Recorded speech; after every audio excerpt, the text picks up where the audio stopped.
Okay, let's jump right in. For today's deep dive, we're unpacking a really significant debate that's shaping, American identity politics right now. Hmm. It's this argument for a shift away from the general term African American to something much more specific, foundational Black American, or FBA. And it's a fascinating debate because it's really a battle over words that's rooted deep in history. The term African American, well, that really gained traction in the late 1980s. Right, with leaders like Jesse Jackson pushing for it. Exactly. And the intention was, it was noble. The idea was to forge a cultural link to Africa, to get linguistic parity with groups like, say, Italian American. But there was a blind spot. A huge one. It ended up prioritizing a very distant sort of abstract geographic origin over the specific generational historical lineage right here in the U.S. The lineage of U.S. chattel slavery. That's the core of it. So FBA is a direct response. It's a lineage-based term, and it refers exclusively to the descendants of the enslaved people in the United States, the freedmen. And the argument is that we just need that kind of sociological precision now, especially because the country's Black demographic has changed so much. It has. And that change leads right into the first major argument here, the economic masking effect. Okay, break that down for us. When you lump all Black people together in the data foundational Black Americans and, say, voluntary immigrants from Nigeria or Jamaica, you completely obscure what's really going on. You're hiding two very different stories in one statistic. Precisely.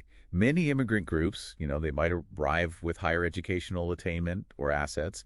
Their upward mobility can unintentionally mask the deep systemic stagnation that's still affecting the FBA population. That's a brutal point. One of the sources we looked at calls this the buffer class concept. It is. It's this idea that the success of some Black immigrants inadvertently gives the dominant group an out. An excuse, right, to say, look, Yeah. They made it, so if you're not making it, it must be a personal failing, not a structural one. Exactly. So the FBA designation is an attempt to just strip away that camouflage, to demand specificity. And you see this playing out in a really stark way in higher education. Oh, absolutely. The data from elite universities is startling. You look at a place like Harvard, and studies have shown that anywhere from, 41% to nearly 2/3 of the Black students are first or second generation immigrants. To programs like affirmative action, which were meant to redress the historical exclusion of freedmen's descendants.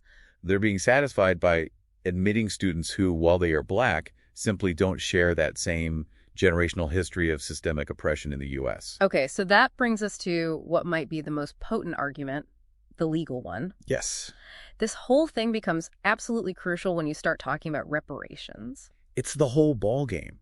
Think about it. If you create a reparations program based just on the racial label African American, it's probably unconstitutional. It's too broad. Way too broad. It's logically inconsistent. You'd include recent immigrants who have no lineage connection to U.S. slavery or Jim Crow. The legal claim just falls apart. So lineage isn't just an idea, it's a legal necessity. It is. The FBA framework creates a defined class of victims for a specific tort: illegal, wrong, unpaid labor, intergenerational wealth theft.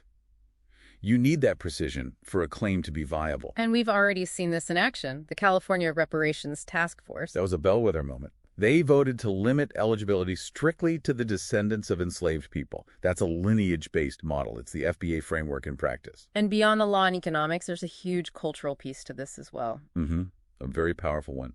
The argument is that FBA culture is sui generis. Meaning unique, foundational to America itself. Yes, we're talking about jazz, the blues, hip-hop, even the linguistic patterns of AAVE. These are not African or Caribbean imports. They were forged here. And that distinction is a pushback against cultural erasure, isn't it? It is.